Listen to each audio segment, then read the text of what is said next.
Indian coast guard की team ने देर रात पकड़ी पाकिस्तान की नाव। 9 पाकिस्तानी नागरिकों को भी लिया हिरासत में। अल मदीना की नाव पे चढ़ के पोरबंदर के करीब पकड़े। भारत में जेल हो सकती है, डिटेंशन सेंटर में भी डाल सकते हैं। क्या है कार्रवाई? जी हाँ दोस्तों, अभी खबर निकल कर आ रही है कि गुजरात के पोरबंदर से भारतीय तटरक्षक बल ने अरब सागर में एक बड़ी कार्रवाई करते हुए पाकिस्तानी नाव अल मदीना को पकड़ा है। इस नाव के साथ 9 पाकिस्तानी नागरिकों को भी हिरासत में ले लिया है, जो भारत की सीमा में अवैध रूप से घुसपैठ की कोशिश कर रहे थे। दोस्तों, ये पूरा ऑपरेशन कल रात पोरबंदर के पास अंतरराष्ट्रीय समुद्री रेखा के करीब चलाया गया, जब इंडियन कोस्ट गार्ड के जहाज गश्त कर रहे थे और अपनी टॉर्च से काली रातों के अंदर रोशनी बिखेर रहे थे। तब उन्हें एक संदिग्ध नाव दिखी। जैसे ही हमारे जवानों ने उसे रोकने की चुनौती दी, उस नाव ने वापस पाकिस्तान की ओर भागने की कोशिश की, लेकिन भारतीय जवानों की मुस्तैदी के आगे उनकी एक न चली। समुद्र के बीचों बीच पीछे करके उस नाव को जब घेर लिया गया, नाव की तलाशी लेने पर उन्हें एक गिरफ्तार कर लिया गया और 9 पाकिस्तानी क्रू मेंबर उसके अंदर सवार पाए गए। इन सभी को अब पोरबंदर लाया गया है। अब सवाल यह है कि ये लोग भारत की सीमा में कर क्या रहे थे, क्यों घुसे थे? क्या सिर्फ मछुआरे हैं या इनके पीछे की कोई गहरी साजिश है? सुरक्षा एजेंसी और इंटेलिजेंस विभाग अब इन 9 लोगों से पूछताछ करके आगे की कार्रवाई करेगा।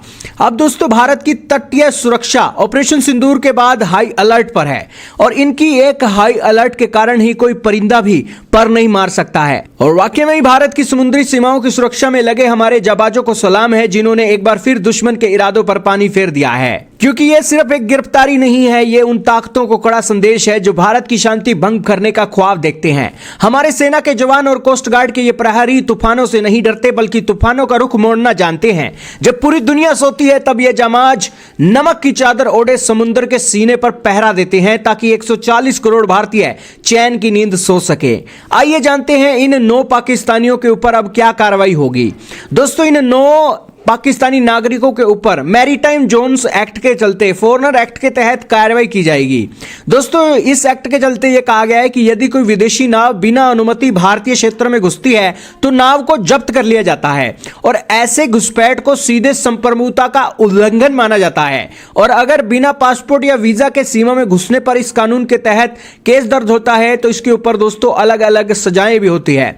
अवैध प्रवेश के ऊपर 2 से 5 साल तक की सजा हो सकती है।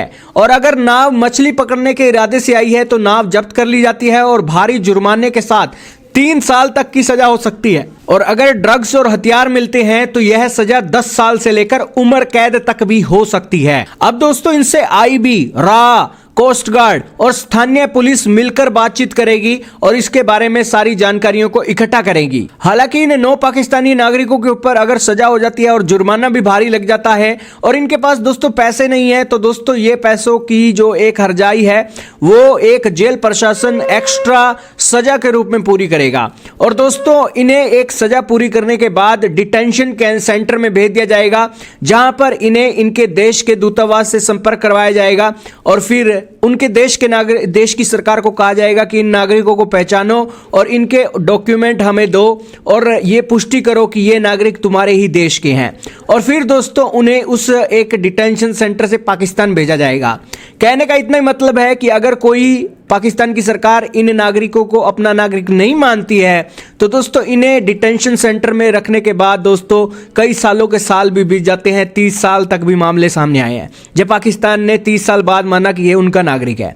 तो यही कारण है कि इन 9 पाकिस्तानी नागरिकों को जो पकड़ा गया है, ये एक सख्त संदेश है कि कृपया करके भारत की टेरिटरी में मत आइए।